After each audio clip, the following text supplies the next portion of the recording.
In the meantime, students in Portland celebrated passes in PEP. TVJ's Dwayne Anderson reports. The Bournebrook Primary in Portland, and like many schools across the country, the primary exit profile PEP results are pouring in. But so far it is a mixed bag for the school. Some of them did fairly well. Some children we are proud, and we now have to go back to the drawing board to see how we can improve, because we are a proud school here and we have always done well and we want to continue doing well, so we still want to improve. God! I'm happy this is my daughter, Akira. I am so happy she passed for the school of her choice, first choice, Litchfield High. I'm so happy, I'm so proud.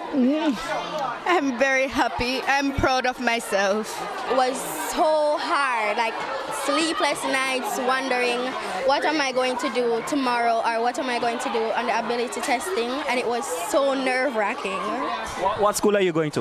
Litchfield High School. Are you happy about that? Elated.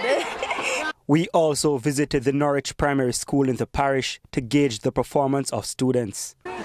Many of the students are happy, some are not so happy, but they're good. They're good. The kids are good.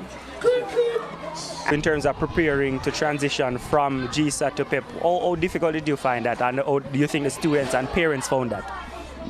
All right, speaking frankly, I'm an educator as well. I also do curriculum, and it therefore meant for me, I took a different approach as to other parents. I saw the value of a PEP. I welcome the idea of students thinking critically, being able to move from beyond the basic recall to answering well the why questions and the how.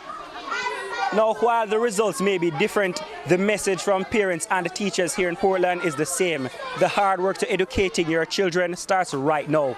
Reporting for TVJ News, I am Dwayne Anderson.